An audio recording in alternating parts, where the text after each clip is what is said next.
Hi guys, I'm Pixie Treeleaf and this is going to be my YouTube channel. Hit like and subscribe if you like it. Today we're playing with epoxy resin. I'm using a 2-part epoxy and the mix ratio on this one is 1:1. And I like to use a separate measuring cup versus my mixing cups. So I just use like the little plastic cups I got with some other resin, and then I like to mix it all into one silicone cup. I like using the silicone cups because you can reuse them and you don't waste. And so there's one.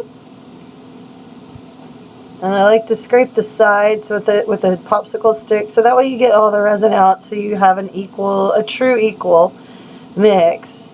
And I like this, and I don't think it wastes that much. Like, honestly, it works out better for me than a lot of other ways. And some little tips and tricks to start with are you're always going to want some nitrile gloves. Nitrile gloves are better than latex for this because of the chemicals.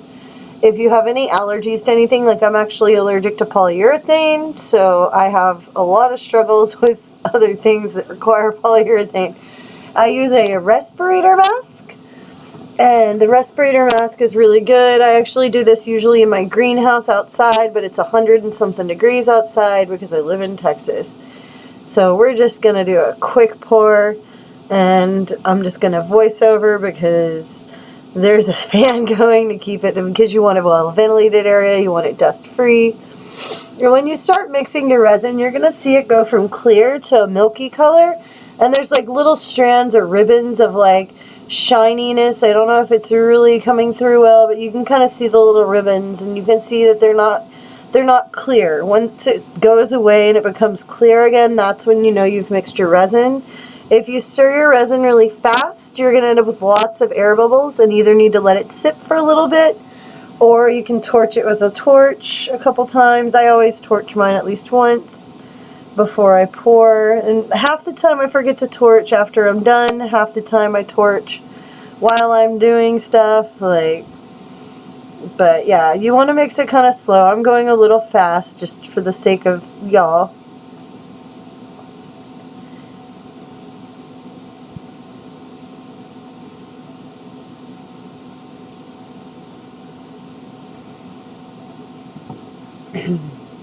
And you want to scrape the sides so that way you don't get any tackiness stuck to the bottom. So you want to make sure there's nothing like dirt or anything in there. Okay, so next I'm going to grab my torch, and I just use a little butane torch. And you just take it and you just hit it with the torch. Just a quick, and you want to go really quick because if you burn it and melt the silicone, you're actually going to make the silicone stick. That's why the mold to the right of me is actually got black stuff stuck to it. I torched it a little too much and I didn't know any better, and I've destroyed a couple molds that way. So you want to be careful. If you don't know, how far to torch, be gentle with it. So what I do is I usually tend to have all my molds pre-mixed, pre-dusted, so my molds are ready to go. And I want to use a little mica powder for this mold, so I'm going to put a little bit of blue, and a little bit goes so far. I probably could have used half of this and it still would have looked great. But yeah, so for molds, you want to have as many molds. If you want to measure the molds, some people put water in each one of their molds they're going to use, and then weigh it out and put it into a cup and decide how much resin they need and figure it out. And if that's for you, awesome. That is not my style. I'm very cleanly, but I'm also messy. And I'm not going to do that. So this mold is beautiful. It's a little oceany mold, and I've pre-dusted some of it. Dusting molds only really works on silicone molds here, like this one, not like the hard plastic ones to the right. Even with mold release, it's still not a guarantee the hard plastic ones on the right will work quite right with the dusting, but they're amazing molds and I love them. And so you want to take if you want to use pigment powders that are like dusts, you can actually gently dust the mold with dusts. That's what some of these are solar color dust. You'll see I use them a lot. Not sponsored by anybody, but yeah, I love them. They're great, and they have all these color shifts and shimmers and holographic powders. and I use them non-stop because they're just fun. And they have great little mixing spoons they send you with every order, and it's so cute. And they have a sister company, and they're just adorable. Yeah, and I've bought from both. But yeah, so you put the powders in. This mold is very tiny, and it's probably not a good beginner mold for me to show you. I don't know why I picked this mold, but it's got tiny, tiny little ocean creatures. It's meant for like shaker bits and earrings and tiny things. And it's very small. And so what happens with molds like these, when you get too excited, if you're not like really careful like I'm trying to be right now, you end up with like one big sheet of resin, and you end up having to cut all the pieces off, and then you have to sand a lot, which sanding is already something you have to do, and we'll show that in a later tutorial. But sanding to that level, you're just like, oh my god, what have I done?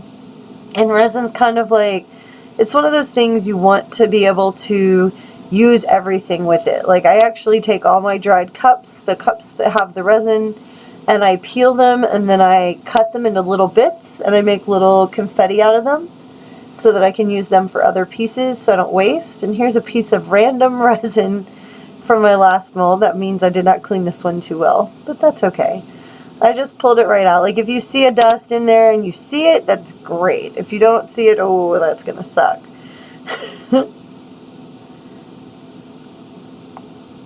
And I work at a sushi bar, so like half the time a lot of my things like end up being like, my work bleeds into my art, and I like fish now. I'm like, oh, fishies, oceans, yeah. And so that's kind of why I think I chose this mold. But it's so tiny. All these little bits are so tiny. The cavities are so small, but they're so wonderful. And they're so full of detail. I got this mold on Etsy.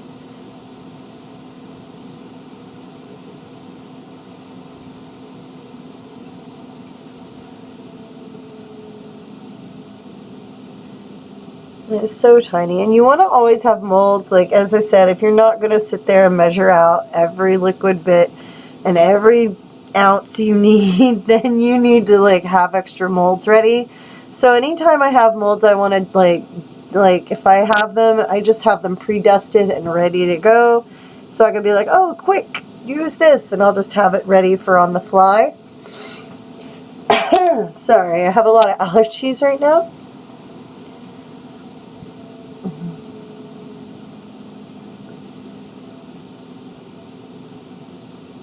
Almost done.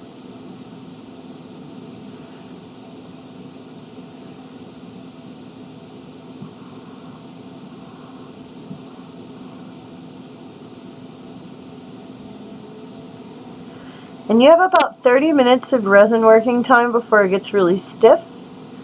So you want to use the resin, the epoxy, within like the first 30 minutes of mixing it. You don't want to set it down and walk back, or you're just going to come back to a block of epoxy. And that's why, there's many reasons why, but it's really important to have all your glitter, all your things like in little cups and ready to go.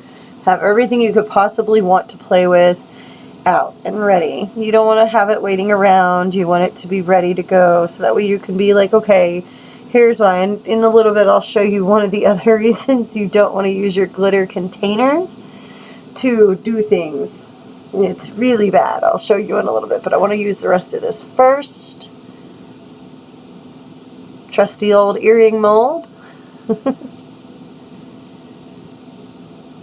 And this is another really tiny mold.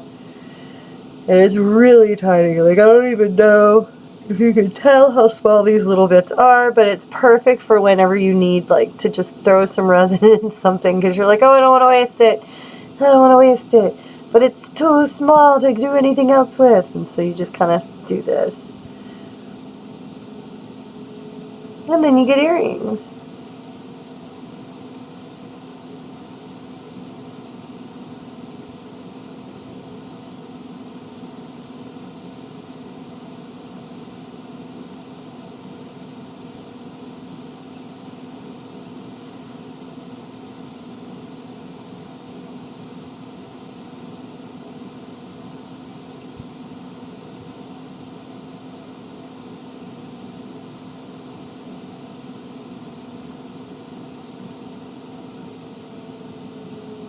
And if you like this craft tutorial, please hit like and subscribe. You know, leave comments if you have questions below. I'll totally leave a link to my Etsy shop. I'm also on Instagram as Pixie Tree Leaf, or Pixie Morgan actually, and it's Revelry_jewelry is my Instagram. If you do Instagram, I like the Instagram. And if you're new to resin and you want to find molds, definitely start following people on Instagram. It's really good. Like, Instagram's great for molds. So next I'm going to do some moss. And what's cool about moss is, like, you want to have another mixing cup, because it's always good to have tons of these mixing cups. So for any plant type resins, this is really important for beginners to know. You want to mix the resin with the plant before you pour it. You want it to be wet. You want it to have a chance to get rid of those air bubbles in it. You want to give it that chance to, you know, actually have your organic matter. It needs to be dried. It has to be preserved by being dried at least. It can't have wetness or it'll actually rot inside of the resin, which is beautiful too in its own right, but you know, it's not the same thing. And I like doing little cabochons with moss because I love making them look like moss agates. I love moss agate. And you don't even have to put a lot of moss. You can put a little bit or a lot. It's really fun.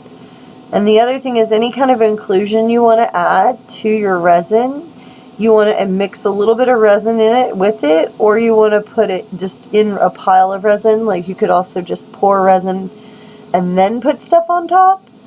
But you don't want to, like, ever just go and put something straight at the bottom of the mold, because what happens with that is then it now has a barrier between the resin and the mold.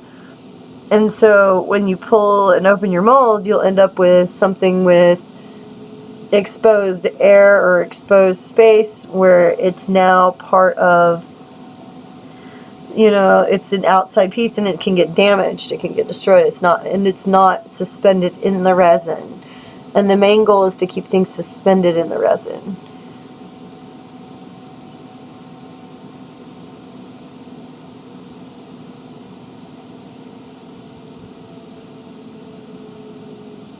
And you guys have no clue how many of these videos I've made trying to get one good video, and this is my best one yet for my first try.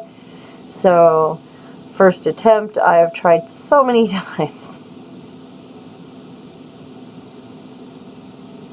I have a lot of roommates and a cat and all sorts of stuff that, like, just life happens. My phone went crazy one time.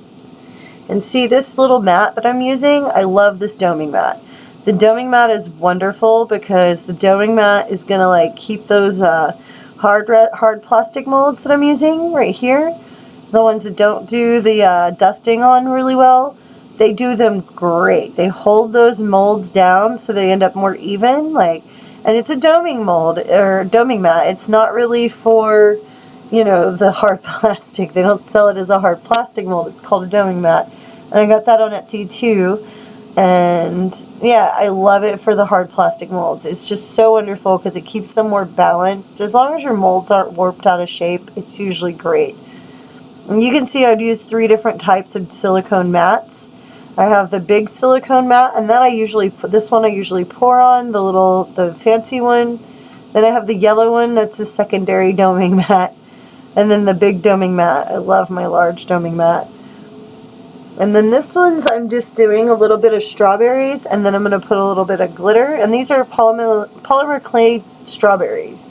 Was that hard to say? Polymer clay strawberries. And I'm just starting to work with polymer clay, and so I wanted to make some cabochons. And I wanted to make some shiny summer cabochons. And so we're going to do some glitters and wonderful cabochons today. And I'm just making them summery and fun. But yeah, I wanted to mix them in the resin because it's more fun. I like to do glitter on top of my resin cabochons, like especially if I'm not doing another layer, like because I'm going to be coating the backs of these in polymer clay, they don't need to have a secondary layer of resin on them. Where if they weren't going to have polymer clay or something on them, you would want to put and let this dry for about I'd say 3 to 6 hours, and then pour a little bit more resin, and then pour that in. And then the next ones I'm doing are limes.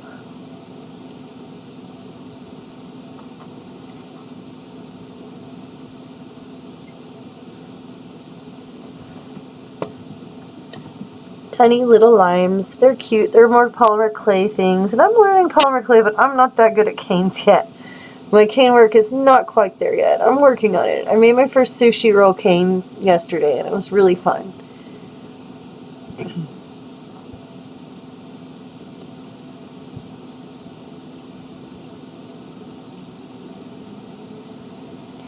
And you want to try to fill the molds as high as you can with resin.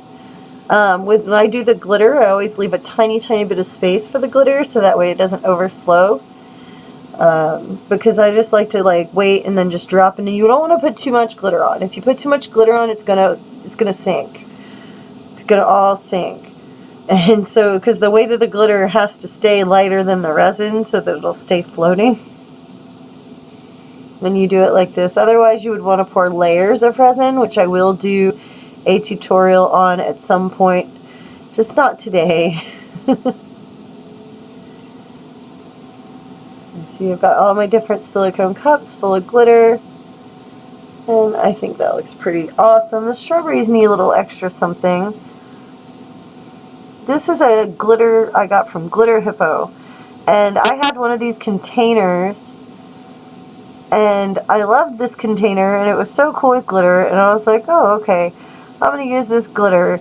I'm going to use this glitter while pouring resin. And I had these beautiful containers I bought for it, and I thought, oh, I'm so clever. I've got these containers for my glitter.